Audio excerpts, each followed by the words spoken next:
రాష్ట్ర రాజధాని అమరావతి నిర్మాణంలో వేగంగా ముందుకు అడుగులు వేస్తున్న కూటమి ప్రభుత్వానికి అన్ని శుభశకునాలు ఎదురవుతున్నాయి. అమరావతిని ప్రపంచంలోనే నెంబర్ 1 సిటీగా రూపుదిద్దాలి అనుకుంటున్న సీఎం చంద్రబాబు లక్ష్యాలకు అన్ని విధాలుగా సహాయ సహకారాలు అందుతున్నాయి. అమరావతి నిర్మాణం కోసం వివిధ బ్యాంకులు, సంస్థలు తమ సహకారం అందించేందుకు అంగీకరిస్తున్నాయి. ముఖ్యమంత్రి చంద్రబాబు పట్టుదల, మున్సిపల్ మరియు పట్టణాభివృద్ధి శాఖ మంత్రి పొంగూరు నారాయణ కృషితో అమరావతి నిర్మాణానికి వడివడిగా అడుగులు ముందుకు పడుతున్నాయి. ఇప్పటికే గత శనివారం అమరావతి పునర్నిర్మాణ పనులను ముఖ్యమంత్రి చంద్రబాబు పరిశీలించారు. రాజధానిలో భవనాలు, ఇతర మౌలిక వసతుల కల్పనకు సంబంధించి నిర్దేశిత గడువును పెట్టుకుని కూటమి సర్కార్ ముందుకు వెళ్తోంది. అమరావతి నిర్మాణం లక్ష్యంగా కూటమి సర్కార్ ముందుకు వెళ్తోంది. ఒకవైపు రాజధాని నిర్మాణంలో ప్రభుత్వ భవనాల కాంప్లెక్స్, ల్యాండ్ పూలింగ్ ద్వారా రైతులకు ఇచ్చిన రిటర్నబుల్ ప్లాట్లలో మౌలిక వసతులు అభివృద్ధి, రోడ్లు, డ్రైనేజీ, తాగునీటి సదుపాయం వంటి ట్రంక్ ఇన్ ఫ్రాక్చర్ వంటి మిగిలిన పనుల పూర్తికి 50,000 కోట్లు ఖర్చవుతుంది అని అంచనా వేశారు. అయితే వీటిలో మొదటి విడత పనుల పూర్తికి ఇక 26,000 కోట్లు ఖర్చవుతుంది అని అంచనా వేశారు. ఇప్పటికే ప్రపంచ బ్యాంకు, ఆసియా డెవలప్మెంట్ బ్యాంకు కలిసి 15,000 కోట్ల రుణం ఇచ్చేందుకు అంగీకారం తెలిపాయి. ఇక మిగిలిన 11,000 కోట్ల నిధులు మంజూరుకు హడ్కో అంగీకారం తెలిపింది. ఏపీ ముఖ్యమంత్రి చంద్రబాబు ట్రాక్టర్ల ద్వారా ఉచితంగా ఇసుక తవ్వుకునే అవకాశం ఇచ్చారు అంటూ కడియం మండలం బుర్రిలంక ఇసుక ర్యాంపు వద్దకు ఒక్కసారిగా ట్రాక్టర్ల యజమానులు క్యూ కట్టారు. ఉచిత ఇసుక కోసం గోదావరి గట్టుపై ట్రాక్టర్లు బారులు తీరారు. ఇక ఈ ఒక్కరోజే సుమారు 500కు పైబడిన ట్రాక్టర్లు ఇసుకను తరలించారు అని స్థానికులు చెబుతున్నారు. బుర్రిలంక వద్ద ఇసుక తవ్వకాలకు అనుమతి లేదని, అనుమతి ఉన్న ఇసుక ర్యాంపుల వద్ద ఇసుక తవ్వకాలకు గ్రామ, వార్డు సచివాలయాల్లో ట్రాక్టర్లు యజమానులు అనుమతి తీసుకోవాలి అని అధికారులు తెలియజేశారు. అయితే ఈ ఒక్కరోజే అనుమతి లేని ఇసుక ర్యాంపులో వందల సంఖ్యలో ట్రాక్టర్లు ఉచిత ఇసుకను తరలించుకుపోయిన అధికారులు రాజకీయ నేతలకు భయపడి మౌనంగా ఉన్నారు అనే ఆరోపణలు వినిపిస్తున్నాయి. రాజకీయ నేతల ప్రోద్బలంతోనే వందల సంఖ్యలో ట్రాక్టర్లు ఇసుకను తరలించుకుపోయారు అనే ఆరోపణలు వ్యక్తమవుతున్నాయి. చరిత్రలో ఎన్నడూ లేని విధంగా అతి తక్కువ సమయంలో అద్భుతంగా గ్రాంట్లు రాబట్టామని కేంద్ర మంత్రి పెంబసాని చంద్రశేఖర్ అన్నారు. గుంటూరు జిల్లా ప్రత్తిపాడు నియోజకవర్గంలో 12 లక్షల విలువైన సిసి రోడ్డు పనులకు కేంద్ర మంత్రి డాక్టర్ పెంబసాని చంద్రశేఖర్ శంకుస్థాపన చేశారు. నియోజకవర్గంలోని కోయవారిపాలెం నుంచి ప్రత్తిపాడు వరకు భారీ ర్యాలీతో కార్యకర్తలు, నాయకులు ఆయనకు ఘన స్వాగతం పలికారు. తాము తీసుకొచ్చిన దాన్ని కొంతమంది అప్పుగా భావిస్తున్నారని, చదువుకున్న వారెవరైనా వరల్డ్ బ్యాంక్ వెబ్సైట్ చూడాలి అని ఆయన సూచించారు. అది అప్పో గ్రాంటో తెలుస్తోంది అన్నారు. 15,000 కోట్లతో ఒక మహానగరం రాబోతోంది అని, 25,000 కోట్లు పైబడి నిధులతో రైల్వే లైన్లను కేంద్ర ప్రభుత్వం ఆధునీకరిస్తోంది అని పెంబసాని తెలియజేశారు. అలాగే రాష్ట్రంలోని ఏ రైల్వే శాఖను చూసినా ఒక్కో రైల్వే లైన్ను 4 నుంచి 5 కోట్లతో కూటమి ప్రభుత్వం అభివృద్ధి చేస్తుంది అని ఆయన తెలిపారు. ఇప్పుడు కూటమి ప్రభుత్వం చేసే కృషి రాబోయే తరాలకు అద్భుతమైన భవిష్యత్తును అందించబోతోంది అని, సీఎం చంద్రబాబు విజనరీలో ఆలోచన చేశారు అంటే అది అభివృద్ధి కోసమే తప్ప మరేమీ కాదు అని ఆయన వివరించారు. మానవరహిత కృత్రిమ సాంకేతిక లోహ విహంగాల డ్రోన్ జాతీయ రాజధానిగా అమరావతిని నిలపాలి అన్న లక్ష్యంతో రాష్ట్ర డ్రోన్ కార్పొరేషన్ కార్యాచరణ సిద్ధం చేస్తుంది. మంగళ, బుధవారాల్లో గుంటూరు జిల్లా మంగళగిరి సీకే కన్వెన్షన్ లో అమరావతి డ్రోన్ సమ్మిట్ 2024 పేరిట జాతీయ స్థాయిలో మేధో మథనం చేపడుతోంది. ఇక 2029 నాటికి 1,000 కోట్ల పెట్టుబడులు, 6,000 కోట్ల రాబడి, 12,500 మందికి డ్రోన్ యాజమాన్య నిర్వహణలో ఉద్యోగాల కల్పన లక్ష్యంగా పాలసీని రూపొందించేందుకు డ్రోన్ వినియోగదారుల ఆలోచనలను పంచుకోనుంది. ఇక ముఖ్యమంత్రి చంద్రబాబు అధ్యక్షతన కేంద్ర పౌర విమానయాన శాఖ మంత్రి కె రామ్మోహన్ నాయుడు ముఖ్య అతిథిగా 2 రోజుల పాటు జరిగే ఈ సదస్సులో డ్రోన్ యాజమాన్య నిర్వహణపై కార్యాచరణ ప్రణాళికలను ఆవిష్కరించనున్నారు. నూతన ఆవిష్కరణలతో డ్రోన్ క్యాపిటల్ ఆఫ్ ఇండియాగా అమరావతిని ప్రకటిస్తూ ప్రత్యేక తీర్మానం చేయనున్నారు. ఇక ఈ సదస్సులో డ్రోన్ల తయారీ, వినియోగంలో అత్యాధునిక సాంకేతిక విప్లవాత్మకమైన ఆర్టిఫిషియల్ ఇంటెలిజెన్స్ తో కూడిన సేవలతో పాటు వ్యవసాయం, పట్టణ ప్రణాళిక, విపత్తుల నిర్వహణ, రవాణా, ఆరోగ్యం, పరిశోధన, అభివృద్ధి, మౌలిక సదుపాయాల రంగాల్లో డ్రోన్ల వినియోగంపై కొత్త ఆవిష్కరణలపై సమీక్షించనున్నారు. జాతీయ, అంతర్జాతీయ స్థాయి నిపుణులు 400 మంది సదస్సులో పాల్గొంటారు. రాష్ట్ర ప్రభుత్వం డ్రోన్ పాలసీ 2024 తీసుకొచ్చేందుకు అవసరమైన సలహాలు, సూచనలు నిపుణుల నుంచి స్వీకరిస్తారు. 40 మందికి పైగా ఎగ్జిబిటర్లు సదస్సులో భాగస్వాములవుతారు. వివిధ రంగాలు, విభాగాల్లో వినియోగించేందుకు అనువైన డ్రోన్లను ప్రదర్శిస్తారు. వైసీపీ అధినేత Jagan media cyber fraud, website hacking వంటి అనైతిక చర్యలకు పాల్పడుతున్న వైనంపై ఏబిఎన్ ఆంధ్రజ్యోతి కేంద్ర సమాచార ప్రసార శాఖకు ఫిర్యాదు చేసింది. తెలుగు రాష్ట్రాల్లో విశేష ఆదరణ, సాక్షి కంటే మెరుగైన ర్యాంకింగ్ ఉన్న ఏబిఎన్ ఆంధ్రజ్యోతి వెబ్సైట్ కు వచ్చే ట్రాఫిక్ ను సైబర్ నేరగాళ్లు ట్యాగ్స్ ద్వారా మళ్లిస్తున్నారని, వారికి సాక్షితో సంబంధాలు ఉన్నాయని బలంగా అనుమానిస్తున్నట్లు వెల్లడించింది. ఇక జగన్ రోతం మీడియా చేస్తున్న ఈ చర్యల వల్ల వాటి వెళ్తున్న ఆర్థిక నష్టం గురించి, ఇక సంస్థ ప్రతిష్ట తీవ్రంగా దెబ్బతింటుంది అన్న వైనం గురించి ఈ లేఖలో పేర్కొంది. బాధ్యులైన వారిపై వెంటనే కఠిన చర్యలు తీసుకోవాలి అని విజ్ఞప్తి చేసింది. ఇక news broadcasting standards authority NBSA రూపొందించిన నైతిక నియమావళిని సాక్షి టీవీ గతంలో పలు సందర్భాల్లో ఉల్లంఘించిన విషయాన్ని కూడా ఏబిఎన్ ఆంధ్రజ్యోతి తన లేఖలో గుర్తు చేసింది. ఇక 2022 జనవరి 20న కేంద్ర హోంశాఖ నిఘా వర్గాల నివేదికలను ఉటంకిస్తూ సాక్షి ఛానల్ను సెక్యూరిటీ క్లియరెన్స్ ఇవ్వడానికి నిరాకరించిన విషయాన్ని, ప్రస్తుతం ఆ ఛానల్ తెలంగాణ హైకోర్టు ఇచ్చిన తాత్కాలిక నిలుపుదల ఉత్తర్వులపై నడుస్తున్న విషయాన్ని సమాచార శాఖ కార్యదర్శి దృష్టికి తీసుకొచ్చింది. మరోవైపు జగన్ మీడియాపై విజయవాడలో సైబర్ కేసు నమోదైంది. ఏలూరు జిల్లా ప్రముఖ పుణ్యక్షేత్రం ద్వారకా తిరుమల చిన్న వెంకన్న ఆలయాన్ని ఏపీ పౌర సరఫరాల శాఖ మంత్రి నాదెండ్ల మనోహర్ సందర్శించారు. ఏలూరు జిల్లా ఇన్ఛార్జి మంత్రిగా బాధ్యతలు చేపట్టి మొదటిసారి జిల్లా పర్యటనలో భాగంగా ద్వారకా తిరుమల చేరుకుని స్వామివారిని దర్శించుకున్నారు. ఇక ఆలయానికి చేరుకున్న ఆయనకు ఆలయ అర్చకులు, అధికారులు పూర్ణ కుంభంతో స్వాగతం పలికారు.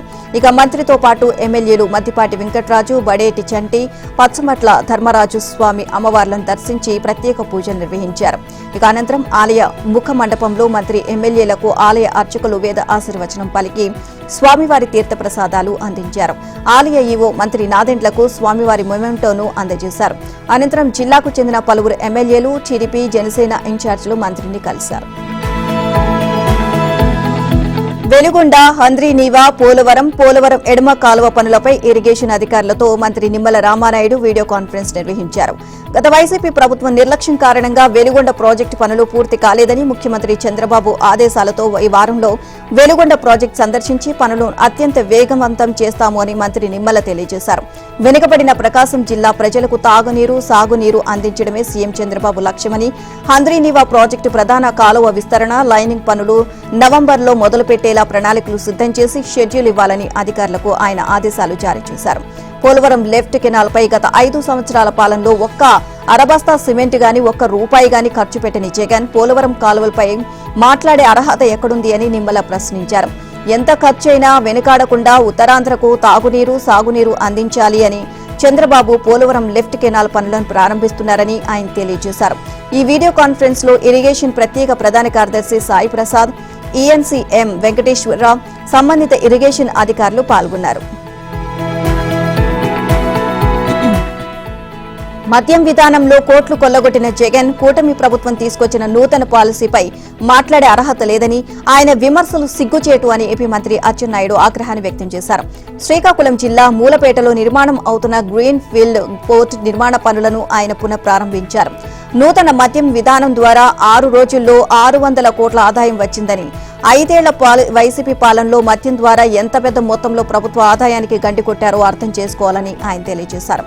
ఇసుక సీనరేజీ రద్దు కారణంగా ప్రభుత్వానికి 300 కోట్లు నష్టం వస్తున్నా ప్రజలకు ఉచితంగా ఇసుక అందించాలి అనే లక్ష్యంతో తమ ప్రభుత్వం పనిచేస్తుందని మంత్రి తెలియజేశారు. ట్రాక్టర్ ఉంటే ఎవరైనా ఉచితంగా ఇసుక తీసుకోవచ్చు అని ఆయన స్పష్టం చేశారు. వైసీపీ పాలనలో ఇసుక మద్యం ద్వారా జగన్ కోట్ల రూపాయలు దోచుకున్నారని అచ్చెన్నాయుడు ఆరోపించారు. ప్రజాధనం వృధా కాకూడదు అన్న ఉద్దేశంతోనే మూలపేట పోర్టు పనులను యథావిధిగా కొనసాగిస్తున్నామని, 2025 నాటికి మూలపేట గ్రీన్ఫీల్డ్ పోర్టుకు మొదటి షిప్ ను తీసుకురావాలి అన్న టార్గెట్ గా పనులు జరుగుతున్నాయని అన్నారు. ఇక ఈ పోర్టు నిర్మాణం ద్వారా వలసలను నివారించవచ్చు అని మంత్రి తెలియజేశారు. మంచిర్యాల జిల్లా బెల్లంపల్లి కొత్త బస్టాండ్ వద్ద ఓ గొర్రెల కాపర వద్ద ఉన్న గొర్రెపోతును 2 వ్యక్తులు బైక్ మీద ఎత్తుకుపోయిన ఘటన కలకలం రేపింది.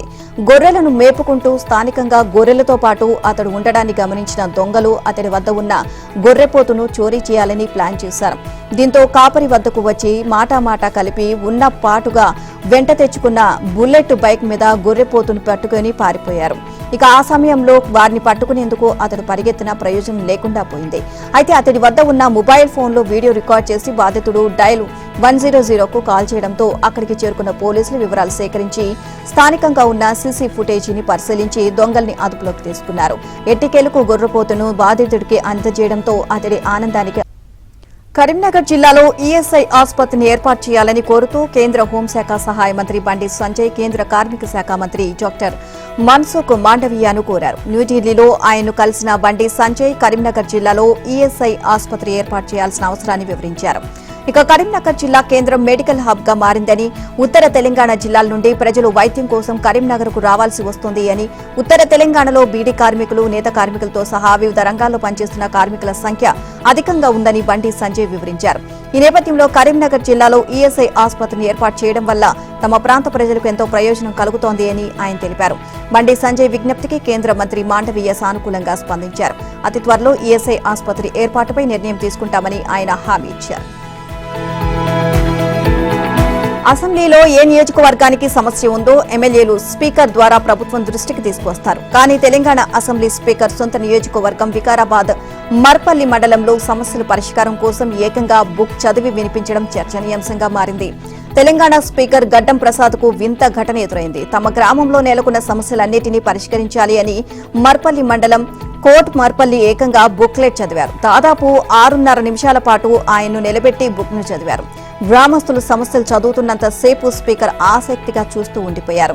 ఇక ఈ మధ్య గ్రామంలో ఆయన పర్యటన సందర్భంగా గజమాలతో స్వాగతం పలికిన స్థానికులు అంతలోనే బుక్లెట్ సమర్పించడంతో ఆయన అవాక్కయ్యే పరిస్థితి ఎదురైంది. ప్రజాప్రతినిధులకు సమస్యల పరిష్కారానికి నాయకులకు వినతి పత్రాలు ఇవ్వడం సహజం. కానీ స్పీకర్ కు మాత్రం కోట్ మర్పల్లి ప్రజలు మాత్రం బుక్లెట్ ఇవ్వడం ఆసక్తికరంగా మారింది. భద్రాచలంలోని జంగాల కాలనీలోని బుడగ జంగాల సామాజిక వర్గానికి చెందిన వ్యక్తులు వారి పిల్లలతో భిక్షాటం చేస్తుండగా పోలీస్ శాఖ, చైల్డ్ వెల్ఫేర్ శాఖలు సంయుక్తంగా దాడులు చేసి 16 మంది పిల్లలను, పాలు తాగే పిల్లలు 9 మందిని అదుపులోకి తీసుకున్నారు. వీరిని భద్రాచలం శిశు గృహకు తరలించి మిగతా 7 పిల్లలను హాస్టల్లో చేర్చడంతో భద్రాచలంలోని శిశు గృహ వద్ద పిల్లల తల్లిదండ్రులు ఆందోళనకు దిగారు. గంట, శంకు తీసుకుని భిక్షాటన చేస్తూ బతుకుతున్నామని, తమ పిల్లలను తమకు ఇవ్వాలి అని వారు పోలీసులను కోరారు. దాదాపుగా కొన్ని వందల సంవత్సరాల నుంచి భిక్షాటం చేయడమే తమ కులవృత్తి అని వారు చెప్పారు. ఇకపై తమ పిల్లలను తమకు అప్పగించాలని, భవిష్యత్తులో ఇలా చేయబోము అంటూ ప్రతిమాలుకుంటూ బోరున విలపించారు. శిశు గృహలో పాలు తాగే పిల్లలే ఉన్నారని కన్నీరు పెట్టుకున్నారు. కామారెడ్డి జిల్లా సదాశివనగర్ మండల వ్యాప్తంగా గత రాత్రి ఉరుములు మెరుపులతో కురిసిన అకాల వర్షంతో రైతులు తీవ్రంగా ఇబ్బందులకు గురయ్యారు. ఇక మండలంలోని పద్మాజీవాడి, మేడేగాం, మర్కల్, తిర్మన్పల్లి, భూంపల్లి, తుక్కోజీవాడితో పాటు పలు గ్రామాలలో చేతికొచ్చిన వరి పంట నేలకొరిగింది. అదేవిధంగా పలు కొనుగోలు కేంద్రాల్లో, కల్లాలలో రోడ్లపై ఆరబోసిన వడ్లు, మక్కలు తడిసిపోయాయి. ఇక చేతికొచ్చిన వరి పంట నేలకొరగడంతో రైతులలో ఆందోళన నెలకొంది. గత 3-4 రోజులుగా ఉరుములు మెరుపులతో కూడిన వర్షం మండల వ్యాప్తంగా కురుస్తోంది. హైదరాబాద్ లో చెరువుల ఆక్రమణలకు తొలగించిన హైడ్రా ఇప్పుడు ఆయా చెరువుల పునరుజ్జీవంపై దృష్టి పెట్టింది. నిజాంపేట మున్సిపాలిటీ పరిధిలోని ప్రగతినగర్ కు చెరువులో ఉన్న ఎర్రగుంటలో చెరువుతో ఈ కార్యక్రమానికి శ్రీకారం చుట్టారు. నిజాంపేట మున్సిపాలిటీ పరిధిలోని ఎర్రకుంట చెరువు ఎలాక్టీలో నిర్మించిన 5 అంతస్తుల్లో ఉన్న 3 భవనాలను ఆగస్టు 14న కూల్చివేశారు. కూల్చిన అనంతరం నిర్మాణానికి వాడిన ఐరన్తో పాటు ఉపయోగపడే ఇతర సామగ్రిని తీసుకువెళ్లి అవసరం లేనని వ్యర్థాలను నిర్మాణదారుడు అక్కడే విడిచిపెట్టాడు. వాటిని కూడా తొలగించాలని నోటీసు ఇచ్చినా పట్టించుకోలేదు. ఇక ఎర్రకుంటలో నిర్మాణ వ్యర్థాలు గుట్టలుగా పడి ఉండడంతో వాటిని తొలగించే పనిలో హైడ్రా ఉంది. హైడ్రా కమిషనర్ రంగనాథ్ ఆదేశాలతో ఎర్రకుంట చెరువుకు పునరుజ్జీవం కల్పించేందుకు ప్రణాళికలు రూపొందిస్తున్నారు. ఆక్రమణలు తొలగించడంతో పాటు వ్యర్థాలను కూడా తరలించడంతో స్థానికులు హర్షం వ్యక్తం చేస్తున్నారు. నగర పరిధిలోని చెరువుల్లో ఆక్రమణల నిర్మాణాలను తొలగించి చెరువులను సుందరంగా తయారు చేసేందుకు హైడ్రా ముందుకు సాగుతోంది అని అధికారులు చెబుతున్నారు. ఇతర పార్టీల్లో నుంచి వచ్చిన వారికి పదవుల కేటాయింపులో రెండో ప్రాధాన్యత ఉంటుంది అని టీపీసీసీ చీఫ్ మహేష్ కుమార్ గౌడ్ అన్నారు. Nizamabad urban development authority chairman Kesha Venu బాధ్యతల స్వీకరణ కార్యక్రమంలో మహేష్ కుమార్ గౌడ్ తో పాటు నిజామాబాద్ జిల్లా ఇన్ఛార్జ్ మంత్రి జూపల్లి కృష్ణారావు పాల్గొన్నారు. ఈ సందర్భంగా నిజామాబాద్ నగరంలో ఏర్పాటు చేసిన కార్యక్రమంలో మహేష్ కుమార్ గౌడ్ మాట్లాడుతూ అన్ని వర్గాల కృషితోనే కాంగ్రెస్ అధికారంలోకి వచ్చిందని, పార్టీ కోసం కష్టపడే ప్రతి కార్యకర్తకు గుర్తింపు ఉంటుంది అన్నారు. అభివృద్ధిలో భాగస్వాములు కావాలని, కష్టపడే వారికి స్థానిక సంస్థల ఎన్నికల్లో అవకాశం ఉంటుంది అని స్పష్టం చేశారు. కేసీఆర్ తెలంగాణను భ్రష్టు పట్టించారని, ఉద్యోగాలు ఇవ్వలేని బీజేపీ, బీఆర్ఎస్ నేతలు రోడ్డెక్కుతారా అని ప్రశ్నించారు. రాష్ట్ర ప్రభుత్వంపై కొన్ని మీడియా సంస్థల ద్వారా సోషల్ మీడియాలో జరుగుతున్న తప్పుడు ప్రచారాన్ని తిప్పికొట్టాలని కాంగ్రెస్ శ్రేణులకు జిల్లా ఇన్ఛార్జి మంత్రి జూపల్లి కృష్ణారావు పిలుపునిచ్చారు. గ్రూప్ 1 పరీక్షల విషయంలో బీఆర్ఎస్ విద్యార్థులను రెచ్చగొట్టే ప్రయత్నం చేసిందని విమర్శించారు.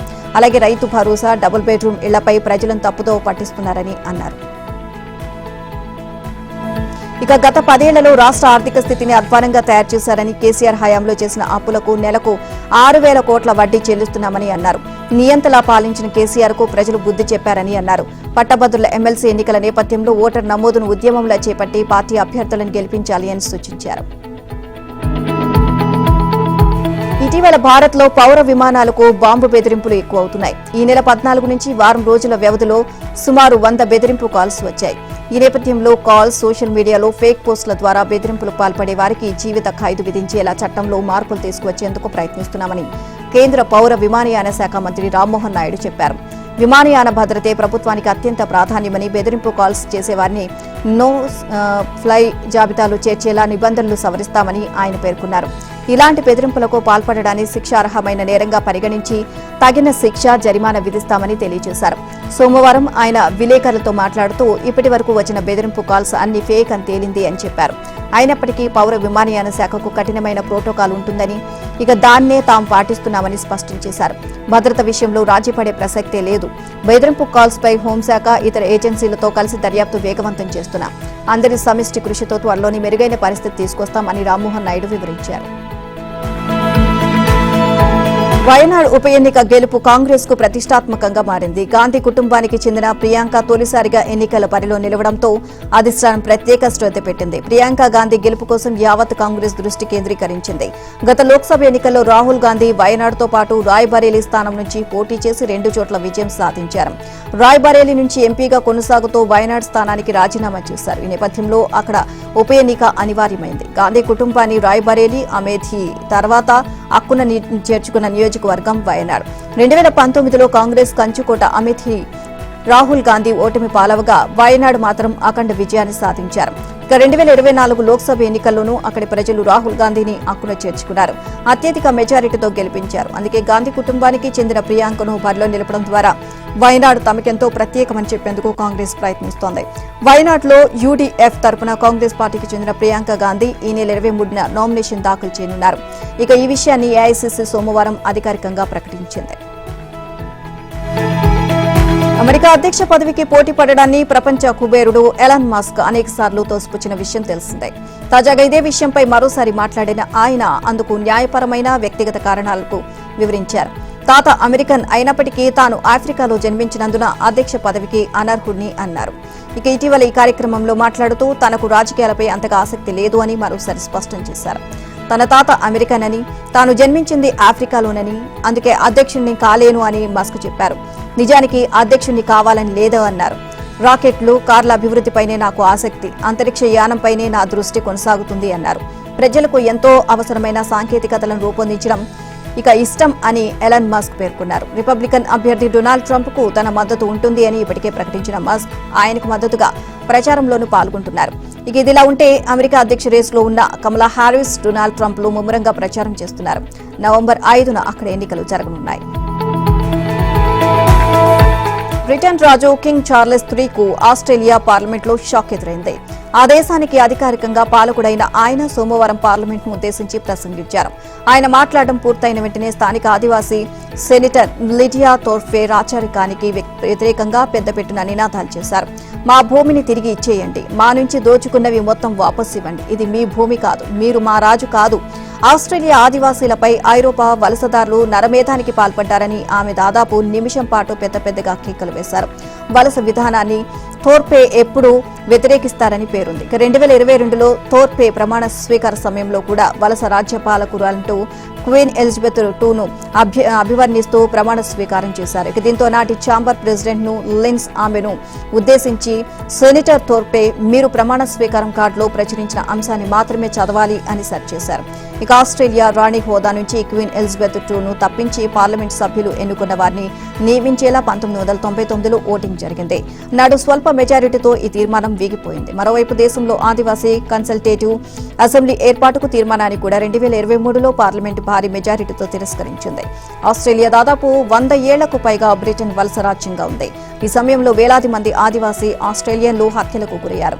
ఆ తర్వాత 1901లో ఆ దేశం అప్రకటిత స్వాతంత్ర్యం సాధించింది. కానీ పూర్తిస్థాయి రిపబ్లిక్ గా ఏర్పడలేదు. ఇక ప్రస్తుతం దానికి కింగ్ చార్లెస్ II రాజుగా వ్యవహరిస్తున్నారు. ఆయన తాజాగా ఆస్ట్రేలియా, సమోవా దేశాల్లో 9 రోజుల పర్యటన మొదలుపెట్టారు. స్కాట్లాండ్లోని గ్లాస్గోలో జరిగే 2026 కామన్వెల్త్ క్రీడల్లో హాకీకి చోటు దక్కే అవకాశం లేదు అని తెలుస్తోంది. ఖర్చుల నియంత్రణ భాగంగా నిర్వాహకులు ఈ నిర్ణయం తీసుకున్నట్లు పత్రికలు కథనాలు వెలువరించాయి. అయితే అంతర్జాతీయ హాకీ సమైక్య, కామన్వెల్త్ గేమ్స్ సమైక్య ఈ విషయంపై పెదవి విప్పడం లేదు. రోస్టర్ విడుదల చేసిన తర్వాత మాట్లాడతామని FIH చెప్పింది. 1998 నుంచి కామన్వెల్త్ క్రీడల్లో హాకీ కొనసాగుతుంది. అయితే ఈసారి హాకీతో పాటు హ్యాండ్బాల్, రోడ్ రేసింగ్ ఈవెంట్లను కూడా తొలగించాలి అని నిర్వాహకులు భావిస్తున్నారట. మొత్తంగా 2022 బర్మింగ్హామ్ క్రీడల్లో 19 క్రీడలకు చోటు కల్పించగా గ్లాస్గోలో ఆ సంఖ్యను 10కి కుదించే ప్రయత్నం చేస్తున్నట్లు సమాచారం. US open champion Aryna Sabalenka WTA tennis rankings లో ప్రపంచ నెంబర్ 1 గా అవతరించింది. సోమవారం అధికారికంగా ప్రకటించిన తాజా ర్యాంకింగ్స్ లో మహిళల సింగిల్స్ తో ఈగా స్వియాటెక్ ను దాటేసి బెలారస్ స్టార్ సబలెంకా టాపర్ గా నిలిచింది.